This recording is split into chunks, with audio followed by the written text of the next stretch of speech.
के प्रेसिडेंट के तौर पर भारत पूरी दुनिया का आह्वान करता है कि हम मिलकर सबसे पहले इस ग्लोबल ट्रस्ट डेफिसिट को एक विश्वास, एक भरोसे में बदलें।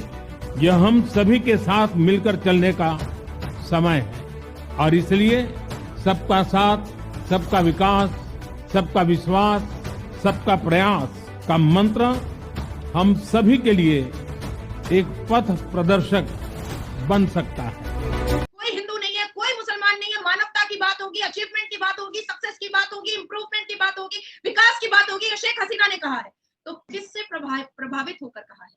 मेरे भारत के प्रधानमंत्री श्री नरेंद्र दामोदर दास मोदी जी से प्रभावित होकर कहा है। वाले दिनों में लोग मोदी साहब के नाम के ऊपर पीएचडी किया करेंगे, रिसर्च किया करेंगे, the way he has taken India to the next level. मैं हमेशा ये कहता हूं पाकिस्तानी अपने भाइयों से कि देखें, उनको चाय वाला मिला है, आप भी कोई समोसे वाला ढूंढ लें, कोई आप भी कोई फ्रूट वाला ढूंढ लें, लेकिन वो मुखलिस हो पाकिस्तान के लिए। शीश झुका करके, चाहे वो सऊदी अरबिया के क्राउन प्रिंस हो, चाहे वो अफ्रीका के प्रेसिडेंट हो, चाहे वो ऋषि सुनक हो, चाहे वो जो बिडेन हो, अपने शीश को झुका करके जिस हिसाब से चंदन का टीका लगवा रहे हैं, हाथ जोड़ करके नमस्कार कर रहे हैं, वो अपने आप में ना एक इतिहास रच रहा है। गल्फ 1971 में निकला बांग्लादेश आज G20 ग्रुप 20 के मेंबरशिप में है और ये पाकिस्तान गधेड़ों की फौज दूर से बैठा बैठा मातम कर रहा है। इस वक्त अगर देखा जाए तो अमेरिका को भारत की जरूरत है, भारत को अमेरिका की जरूरत नहीं है, बल्कि यूएसए ने अनाउंस किया है, यूनाइटेड स्टेट ऑफ अमेरिका ने अनाउंस किया है पूरे दुनिया के सामने कि सनातन दिवस वो अपने पूरे कंट्री में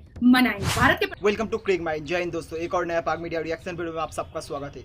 इस वक्त दिल्ली में G20 समिट को लेकर पूरा फेस्टिवल जैसा माहौल है और पाकिस्तान छुप कर देख रहा है भारत का ये फेस्टिवल, और चल रहा है कि भारत देखो कहाँ से कहाँ पहुँच गया और हमको कोई पूछा भी नहीं। मतलब दुनिया में जितने भी बड़े बड़े देश है, अमेरिका, जर्मनी, जापान, चीन, ऑस्ट्रेलिया, सबसे बढ़कर एक बड़े बड़े देश का लीडर अब इंडिया में दिल्ली में है। सो ये देखकर पाकिस्तान बोल रहा है पाकिस्तान में एक भी लीडर कभी भी नहीं आते, और क्यों जाए। अब जब उधार लेकर दे नहीं पाओगे, अब सिर्फ लेना जानते हो, कुछ कंट्रीब्यूट करना नहीं जानते हो, तो आपको लेकर क्या करेगा। और कुछ पाकिस्तानीज बोल रहा है पाकिस्तानीज मुस्लिम है इसलिए पाकिस्तानीज को नहीं बुलाया गया। पाकिस्तान से ज़्यादा इंडोनेशिया में मुस्लिम रहता है। दुनिया में सबसे ज़्यादा मुस्लिम पॉपुलेशन इंडोनेशिया में है। इंडोनेशिया से लेकर सऊदी अरब, यूएई, कतर, बांग्लादेश, इन सब देश को बुलाया गया है, लेकिन पाकिस्तान को नहीं। क्यों पाकिस्तान को नहीं? बिकॉज कारण पाकिस्तान सिर्फ आतंकवादी फैलाता है, क्योंकि पाकिस्तान का माइंडसेट सिर्फ आतंकवादी वाला है। जो G20 समिट का जो थीम है, जो हमारे प्राइम मिनिस्टर मोदी जी ने रखा है, north one family one future, इसमें आतंकवादी वाला माइंडसेट और आतंकवादी कंट्री को, आतंकवादी वाला देश का जगह नहीं है। सो चलो पहले पाकिस्तान इसका रिएक्शन देखते हैं, उसके बाद मिलते हैं।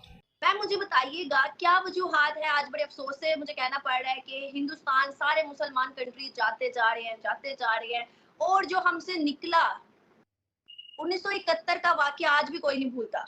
बांग्लादेश शेख हसीना तक चली गई, सऊदी अरेबिया हमारा सीधा हाथ वो भी चला गया, सारे हिंदुस्तान जा रहे हैं, G20 की मीटिंग अटेंड कर रहे हैं, मोदी को सराह रहे हैं, और पाकिस्तान को एक मैं कहती हूँ तमाचा मारे हैं कि हमने नहीं आना, हमने नहीं पूछना। क्या वजूहात है? जय सिया राम। ऋषि सोनक जी ने फिर से कहा जय सिया राम। मैं तो हमेशा से ही भगवत गीता के ज्ञानों को आप लोगों के बीच में मैं बांटते रहती हूँ, बताती रहती हूँ। एक बार राधा ने श्री कृष्ण से पूछा, अनम ये गुस्सा क्या होता है? तो श्री कृष्ण ने बताया कि गुस्सा वो चीज है जिससे मनुष्य अपने आप को तकलीफ देता है। तो भारत की संस्कृति और ग्रंथों और ज्ञानों में ना हमने गुस्सा सीखा नहीं है। एक लंबे अरसे तक ये हिंदुस्तान धैर्य में था, ये भारत के नागरिक बहुत धैर्य रखे हुए थे कि कोई तो अवतार आएगा, कोई तो राम का ऐसा भक्त आएगा, कोई तो शिव का मानने वाला आएगा, कोई तो ऐसा व्यक्ति आएगा जो श्री कृष्ण की बातों को हमें फिर से सुनाएगा और फिर से समझाएगा। तो 9 साल में वो वक्त आया कि भगवान राम का अवतार धरती पर पड़ा, भारत की धरती पर। और आज भारत की धरती को अगर देखा जाए तो आज पिछले 3 दिनों से इस पूरी दुनिया के कैमरा के लेंसेज नहीं, बल्कि हमारे पड़ोसी मुल्क पाकिस्तान भी आंखें पथराए इस तरह से देख रहे हैं मानो जैसे कि मतलब कि काश ऐसा हमारे साथ होता। पर बात ऐसी है ना अनम कि वही तरक्की करता है जो काबिल होता है, वही तरक्की करता है जो फोकस करता है, वही तरक्की करता है जो एफर्ट लगाता है, वही तरक्की करता है जो कल्पना करता है, वही तरक्की करता है जो आकाश को छूने का सपना देखता है, वही तरक्की करता है जो शिक्षित होता है, वही तरक्की करता है जिसे अपने राष्ट्र से, अपने देश से बेइंतहा मोहब्बत होती है। जब आप सड़कों पर हमारे भारत की धरती पर, भूमि पर जब आप उतरेंगी ना, तो लोग कंकर में शंकर ढूंढते नजर आएंगे। हमें हर बार बोला गया कि सनातनी है ये लोग। मुझे तो अभी भी थोड़ी देर पहले मेरे चैम्बर में एक मैसेज आया और एक मुसलमान मर्द मुझे मेरे पर्सनल सेक्रेटरी को कहने लगा कि वो इस्लाम के खिलाफ बोलती हैं। मैं इस्लाम के खिलाफ क्यों बोलूंगी?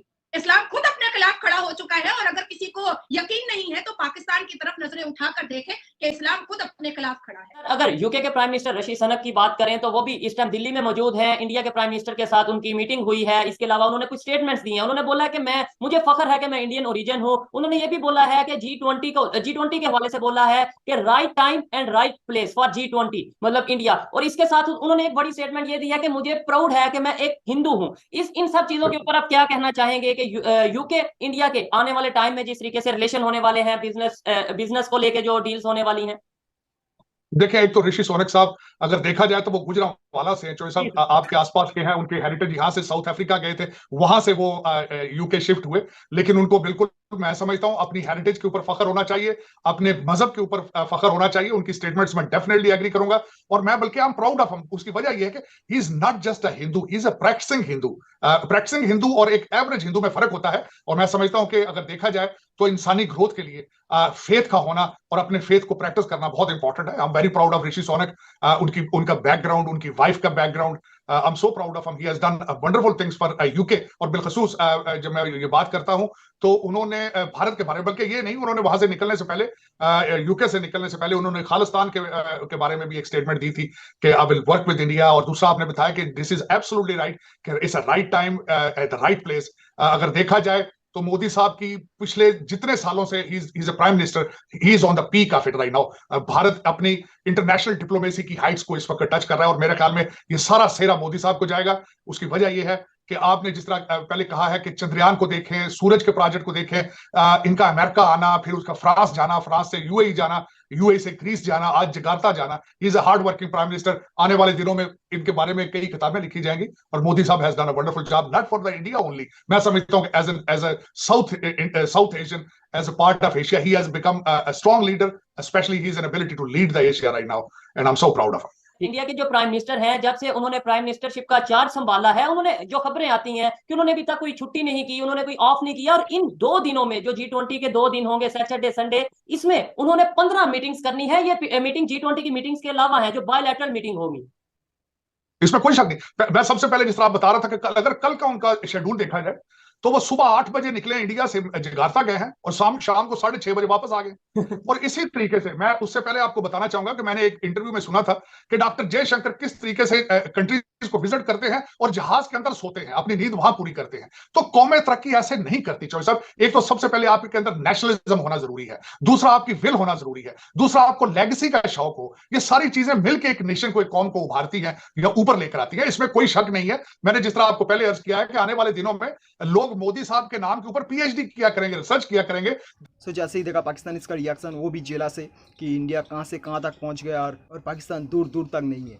और कुछ पाकिस्तानीज बोलता है, सब देखते हुए भी कुछ पाकिस्तानीज बोलता है कि गजवा हिंद लड़ेगा इंडिया से, और इंडिया को पाकिस्तान में बदल देगा। जितना भी इंडिया डेवलप कर जाए, जितना भी उन्नति कर जाए, जितना भी तरक्की कर ले, पाकिस्तान के सामने कुछ नहीं है। मतलब ये अनपढ़ गवार को कभी भी समझ नहीं आएगा कि पाकिस्तान दूर दूर तक नहीं है। इंडिया तो अब भारत तो अब पाकिस्तान को दुश्मन भी नहीं मानता। पाकिस्तान वो भी लायक नहीं है, पाकिस्तान दुश्मन के भी लायक नहीं बचे, क्योंकि वो भारत के कल्चर के साथ मिलना चाहते, भारत के कल्चर को जानना चाहते, भारत के साथ मिलना चाहते, भारत के साथ ट्रेड करना चाहते, भारत के साथ बिजनेस करना चाहते, क्योंकि भारत में बहुत बड़ा मार्केट है और भारत ट्रस्टेबल भी है। और चाइना जैसा नहीं है कि चाइना चाइना सिर्फ अपना सोचता है। सऊदी अरब और कतर से बात करके एक रेल ट्रैक भी बनाया जाएगा जो मुंबई दिल्ली से डायरेक्ट ओमान, यूएई, सऊदी में जाएगा, और ये एक बहुत बड़ा बात है। सो बहुत बड़ा बड़ा डील आएगा। सो जो बहुत बड़ा प्रोजेक्ट भी सामने आएगा। सो इंडिया के लिए तो ये बहुत महत्वपूर्ण वीक है। चलो इस वीडियो में इतना ही। कुछ अगर कहना हो तो कमेंट बॉक्स में कमेंट करके बता सकते हो। तो इस वीडियो में इतना ही। वीडियो अगर पसंद है तो वीडियो को लाइक करें, चैनल को सब्सक्राइब करें। मिलते हैं नेक्स्ट वीडियो में। Thanks for watching. Bye bye.